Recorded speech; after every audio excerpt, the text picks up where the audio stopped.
ज्या जैन बोर्डिंगच्या प्रकरणामध्ये मंत्री मुरलीधर मोहोळ यांच्यावरती आरोप होत आहेत त्या ठिकाणी जात आज मुरलीधर मोहोळ यांनी आपली बाजू पुन्हा एकदा स्पष्ट केली। या व्यवहाराशी आपला काहीही संबंध नसल्याचं मंत्री मुरलीधर मोहोळ यांनी जैन मुनींच्या समोर स्पष्ट केलंय। त्यानंतर ते त्या परिसरातून बाहेर आले आणि बाहेर आलेल्या मंत्री मोहोळ यांना जैन बांधवांनी पुन्हा घेराव घातला।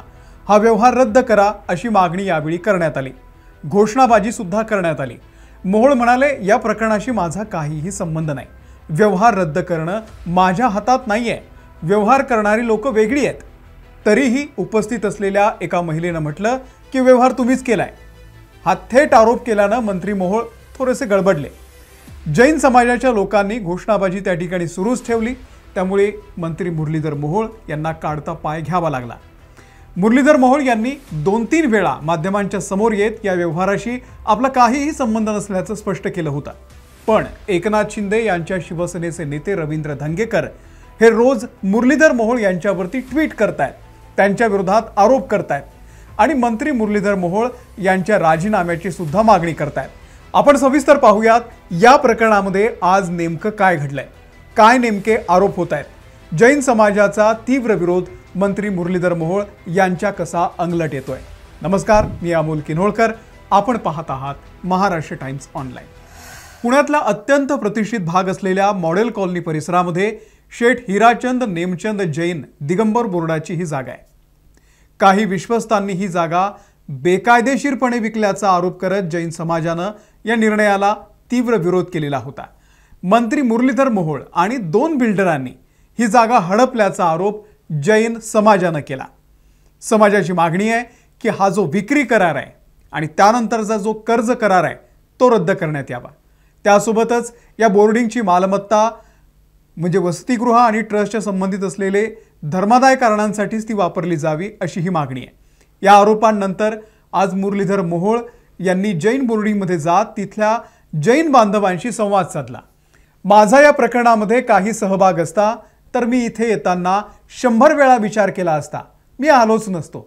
हा व्यवहार रद्द होण्यासाठी तुम्ही प्रयत्न करा अशी जैन मुनींची भावना होती आणि पुढच्या काळामध्ये हा सगळा विषय कसा संपेल यासाठी मी प्रामाणिकपणे तुमच्या सोबत उभा आहे असं आश्वासन मंत्री मुरलीधर मोहोळ यांनी दिलं आणि त्यानंतर ते मंदिराच्या बाहेर आले। आता तिथे उपस्थित असलेल्या जैन आंदोलकांनी जोरदार घोषणाबाजी केली। एका महिलेनं हा व्यवहार तुम्हीच केलाय असा थेट आरोप केला। हा व्यवहार रद्द करावा अशी मागणीही केली। मोहोळ म्हणाले, काय बोलताय तुम्ही? हा व्यवहार मी केलाच नाहीये, तर मी रद्द कसा करू? पण या लढ्यात मी तुमच्या सोबत आहे असं म्हणत त्यांनी तिथून काढता पाय घेतला। मंत्री मुरलीधर मोहोळ यांच्यावरती या प्रकरणात रोज नवनवीन आरोप होत आहेत आणि आरोप करणारे दुसरे तिसरे कोणी नाहीये। भाजपचा सत्तेतला मित्रपक्ष एकनाथ शिंदेंच्या शिवसेनेचे रवींद्र धंगेकर आहेत। हे रोज मोहोळांवरती आरोपांच्या फैरी झाडतायत, ट्विट करून त्यांची जुनी प्रकरणं बाहेर काढतायत। थोडक्यात हा वाद काय मी तुम्हाला सांगतो। पुण्यातल्या शिवाजीनगरमधल्या दिगंबर आणि श्वेतांबर जैन बोर्डिंगच्या या जागेवरती 1958 साली हिराचंद नेमचंद जोशी यांनी या वसतिगृहाची उभारणी केलेली होती आणि काही महिन्यांपूर्वी विश्वस्त या जागेवरती नवीन बांधकाम करून याचा विकास करू इच्छित होते। पण जैन समाजातल्या काही लोकांनी त्याला विरोध केला। आता मात्र ही जागा परस्पर हडप करून विकल्याचा आरोप जैन समाजाने केलेला आहे। धर्मदाय आयुक्त त्यांनी सुद्धा या विक्रीला मंजुरी देताना नियम पाळले नाहीत, कायद्याचं उल्लंघन केलेलं आहे असाही दावा जैन समाजानं केलेला आहे। जैन समाजानं असाही आरोप केलेला आहे की ज्या गोखले कन्स्ट्रक्शन कंपनीला ही जागा विकण्यात आली त्यामध्ये मंत्री मुरलीधर मोहोळ यांची भागीदारी आहे। राजू शेट्टी यांनी थेट आरोप केलेला आहे की मुरलीधर मोहोळ आणि त्यांच्यासोबतच्या 2 बिल्डरांनी जैन बोर्डिंगची ही जी जागा आहे ती हडपलेली आहे। त्यानंतर मोहोळ माध्यमांच्या समोर आले आणि त्यांनी आपला या व्यवहाराशी काहीही संबंध नसल्याचं म्हटलं। मोहोळ यांनी सगळे आरोप फेटाळून लावले। ज्या गोखले बिल्डरशी माझी भागीदारी असल्याचा आरोप होतोय त्यांच्या दोन्ही कंपन्यांमधून मी वर्षभरापूर्वीच बाहेर पडलेलो होतो। त्यामुळे जैन बोर्डिंग हाऊसच्या या जमीन व्यवहाराशी माझा कोणताच संबंध नाहीये असं स्पष्टीकरण भाजपचे खासदार आणि मंत्री मुरलीधर मोहोळ यांनी दिलेलं आहे। पण तरी देखील विरोधाची जी धार आहे ती अजिबात कमी होत नाही आहे.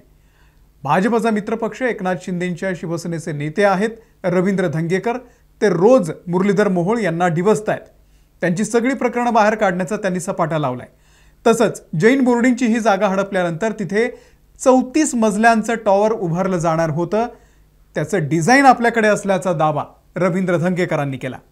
त्यानंतर त्यांनी आणखी एक ट्विट केलं. त्यात ते म्हणतायत की अर्धा तास प्रेस घेऊन बडबड केली, पण गडी एकदा पण म्हटला नाही की हे जैन मंदिर वाचलं पाहिजे, हा व्यवहार थांबला पाहिजे. आज पुणेकर म्हणून दुर्दैव या गोष्टीचं वाटतं की आमच्या खासदाराच्या व्यावसायिक भागीदारानं जैन मंदिर बँकेत गहाण ठेवून 70 कोटी रुपये कर्ज घेतलं. मंदिर आणि हॉस्टेलची 3000 कोटींची प्रॉपर्टी 300 कोटी रुपयामध्ये खिशात घातली आणि आमचा खासदार ना जैन मंदिराबद्दल काही बोलत ना हा व्यवहार थांबवण्यासाठी काही प्रयत्न करत. कारण जैन समुदायाच्या भावनांपेक्षा त्यांना त्यांचा व्यावसायिक भागीदार महत्त्वाचा आहे आणि या छुप्या भागीदारीमधून मिळणारा मलिदा महत्त्वाचा आहे. त्यानंतर धंगेकर यांनी मोहोळ महापौर असताना ते वापरत असलेल्या कारचंही प्रकरण बाहेर काढलं. ते तर फार भयंकर आहे. मोहोळ हे खासदार होण्याच्या अगोदर पुण्यनगरीचे महापौर होते. हे महापौर असताना पुणे महानगरपालिकेची अधिकृत शासकीय पाटी लावून महापौर पांढऱ्या रंगाची इनोवा क्रिस्टा वापरायचे.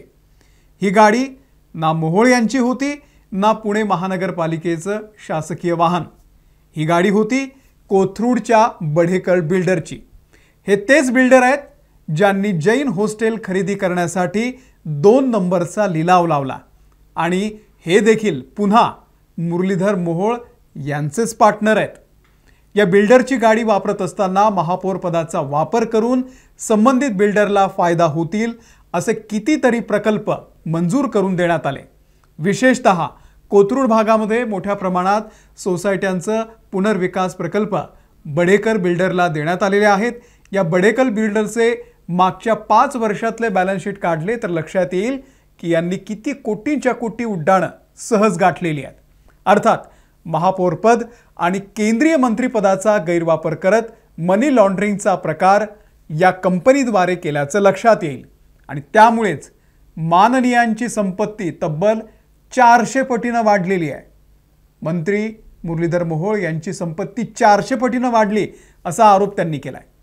त्यावरती त्यांच्या पक्षाचे प्रमुख नेते आहेत एकनाथ शिंदे यांनी समज दिल्याचं कळतंय की महायुतीच्या मित्रपक्षांमध्ये मिठाचा खडा नकोय. त्या दृष्टीनं धंगेकरांना निरोप दिल्याचं देखील शिंदेंनी सांगितलंय. आता बघूयात धंगेकर या इशाऱ्यानंतरही शांत राहतात की आपल्या आरोपांच्या फैरी सुरूच ठेवतात. पुराव्यानिशी आपण आणखी 2 प्रकरणं बाहेर काढणार असल्याचं धंगेकरांनी म्हटलेलं आहे. पण या सगळ्यामध्ये मंत्री मुरलीधर मोहोळ यांची मात्र चांगलीच कोंडी होती आहे. तुम्हाला या सगळ्या प्रकरणाबद्दल नेमकं काय वाटतंय आम्हाला कमेंट करून नक्की सांगा. या व्हिडिओमध्ये इथेच थांबतोय. धन्यवाद.